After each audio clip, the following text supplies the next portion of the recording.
नमस्कार, पर्दाफाश में आपका स्वागत है। मैं हूं आपके साथ सोनाली। आज बात करेंगे ईडी और सीबीआई के हंटर से कांपे नेताओं की, जो अब इंतजार में है कि कब आएगा हमारा नंबर। विपक्षी पार्टी में बैठे इस देश में कई ऐसे लोग हैं जिनके अगर रिकॉर्ड निकालने बैठे, अगर उनकी हिस्ट्री खंगालने बैठे तो घोटाले और रिश्वतखोरी की एक लिस्ट निकल कर आ जाएगी। जी हां, बिहार में जहां लालू प्रसाद यादव की घोटालों की कीमत अब पूरा परिवार चुका रहा है, वहीं दिल्ली में आम आदमी पार्टी में मनीष सिसोदिया सीबीआई से रहम की भीख मांग रहे हैं। हर राज्य में नेताओं पर, जी नहीं, भ्रष्ट नेताओं पर कार्रवाई हो रही है। लेकिन इसी बीच अब नंबर आने वाला है अखिलेश यादव का।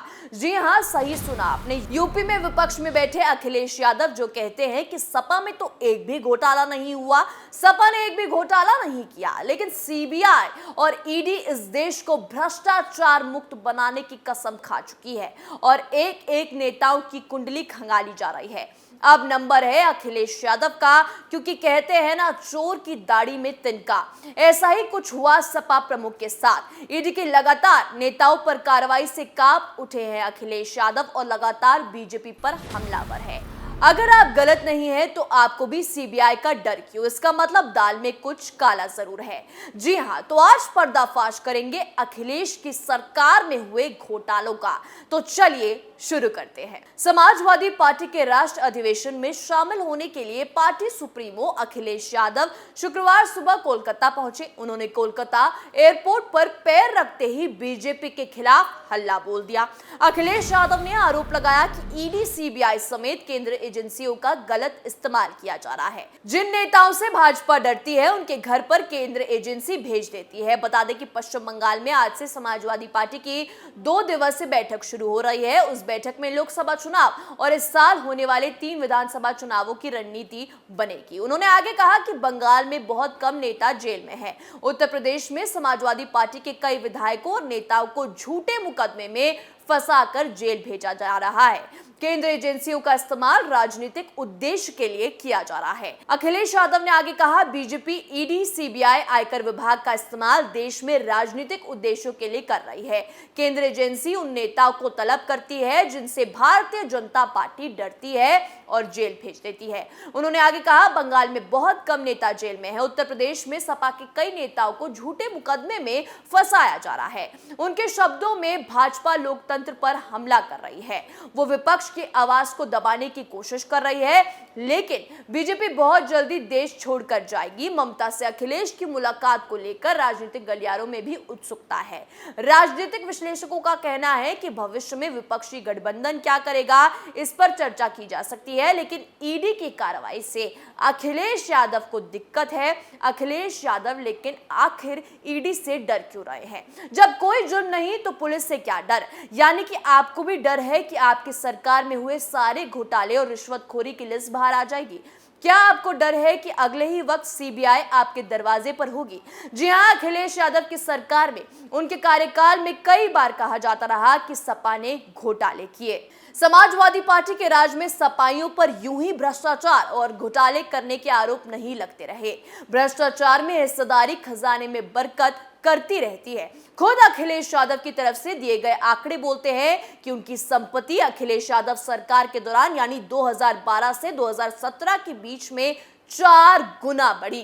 पिता दिवंगत मुलायम सिंह यादव की तीसरी सरकार के दौरान अखिलेश यादव की संपत्ति 2 गुना बढ़ी। हाँ, योगी आदित्यनाथ के कार्यकाल में अखिलेश यादव की संपत्ति ने अजब रिकॉर्ड बनाया। खजाना बढ़ाने के सारे स्कोप खत्म हो जाने के कारण इन 5 सालों में अखिलेश यादव की संपत्ति मात्र 10% ही बढ़ पाई। सबसे दिलचस्प बात यह है कि अखिलेश की पत्नी डिंपल यादव के लाखों के गहने भी सपा सरकार के दौरान ही बने। योगी सरकार के दौरान वो ज्वेलरी का इंतजार करते रह गए। अखिलेश कन्नौज लोकसभा का चुनाव 2004 में लड़ने उतरे तो उन्होंने अपना एफिडेविट में पत्नी डिंपल के पास 23 लाख की ज्वेलरी बताई थी। 2009 में डिंपल के पास ज्वेलरी भी दोगुनी रफ्तार से बढ़ी और ये 23 लाख से बढ़कर 46 लाख हो गई।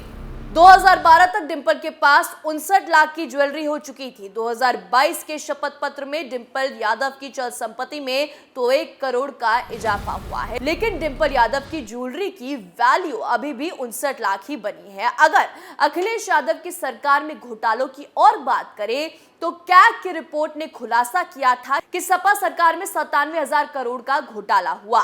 उत्तर प्रदेश में तत्कालीन अखिलेश सरकार के दौरान सरकारी धन के इस्तेमाल में भारी घपला हुआ था। कैग रिपोर्ट में खुलासा हुआ कि अखिलेश सरकार में सरकारी धन की जमकर लूट हुई थी। सरकारी योजनाओं के नाम पर फर्जीवाड़ा कर 97,000 करोड़ रुपए के सरकारी धन का बंदर बाट हुआ। 97,000 करोड़ की भारी भरकम धनराशि कहां और कैसे खर्च हुई, इसका कोई हिसाब किताब ही नहीं है। कैग की इस रिपोर्ट के अनुसार सबसे ज्यादा घपला समाज कल्याण, शिक्षा और पंचायती राज विभाग में हुआ। सिर्फ इन तीनों विभागों में 25 से 26,000 करोड़ रुपए कहां खर्च हुए, विभागीय अफसरों ने हिसाब किताब की रिपोर्ट ही नहीं दी। दूसरे घोटाले की बात करें तो पीएफ घोटाला दूसरे नंबर पर है, जहां 45,000 कर्मचारियों का पैसा निजी कंपनी में पहुंचा। तत्कालीन अखिलेश सरकार में बिजली कर्मचारियों के भविष्य निधि यानी पीएफ में घोटाला हुआ। 21 अप्रैल 2014 को Uttar Pradesh state power sector employees trust के बोर्ड ऑफ ट्रस्टीज की बैठक में कर्मचारियों के जीपीएफ और सीपीएफ का पैसा ज्यादा ब्याज देने वाले फाइनेंशियल कॉर्पोरेशन में लगाने का फैसला हुआ। उस समय एमडी एपी मिश्रा थे। इससे पहले कर्मचारियों के पीएफ की राशि का निवेश राष्ट्रीयकृत बैंकों में किया जाता था। बाद में इसे दीवान हाउसिंग फाइनेंस लिमिटेड कंपनी यानी डीएचएफएल में किया जाने लगा। इस घोटाले के आरोप में उत्तर प्रदेश पावर कॉर्पोरेशन के पूर्व एमडी एपी मिश्रा और 2 अन्य अधिकारी गिरफ्तार भी हुए थे। तीसरे घोटाले की बात करें तो ये आपने जरूर सुना होगा। जी हां, बात कर रहे हैं लखनऊ का गोमती रिवर फ्रंट में करोड़ों रुपए के घोटाले की। सपा सरकार ने इसे अपना ड्रीम प्रोजेक्ट बताया था, जिसमें करीब 1438 करोड़ रुपए खर्च हुए थे। हालांकि इस पर काम शुरू होने के बाद से ही कई बार घोटाले के आरोप लगते रहे। सपा शासन में हुई चर्चित गोमती रिवर फ्रंट घोटाले में सबूत जुटाने के लिए सीबीआई ने ताबड़तोड़ छापे मारे। सिंचाई विभाग के इस प्रोजेक्ट से जुड़े रहे तत्कालीन 16 इंजीनियर समेत 179 फर्म्स और कंपनियों के प्रतिनिधि के ठिकानों पर छानबीन की गई। यूपी के 13 शहरों के अलावा अलवर और कोलकाता में एक साथ 40 जगहों पर सीबीआई की टीमों ने पड़ताल की थी। चौथे घोटाले की बात करें तो ये लैपटॉप से जुड़ा है। आरटीआई ने कई साल पहले खुलासा किया था कि 110 करोड़ के समाजवादी लैपटॉप गायब है और उनका डेटा भी गायब था। समाजवादी पार्टी की लैपटॉप योजना में एक बड़ी हेरफेर का खुलासा 2018 में हुआ था। योजना के तहत आए करीब 15 लाख लैपटॉप में से करीब 8,70,000 लैपटॉप का कोई हिसाब ही नहीं मिला।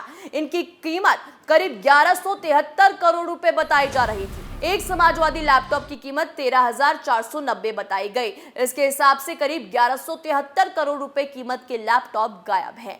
ये तो हमने आपको वन ऑफ द फ्यू घोटाले जो सपा की सरकार में हुए हैं बताए। तो ऐसे तो कई घोटाले हैं जो सपा ने किए। जी हाँ, इन्हीं घोटालों की वजह से अब समाजवादी पार्टी के प्रमुख की धड़कनें बढ़ गई हैं और उनको लग रहा है कि कब उनका नंबर आ जाए, कब सीबीआई और ईडी उनके घर पर धावा बोल दे। और ये तो अब होकर रहेगा, क्योंकि अखिलेश यादव की घोटालों की लिस्ट लंबी है और अब जेल जाने का नंबर अखिलेश यादव का है। पर्दाफाश में आज के लिए इतना ही। देखते रहिए कैपिटल टीवी उत्तर प्रदेश। नमस्कार।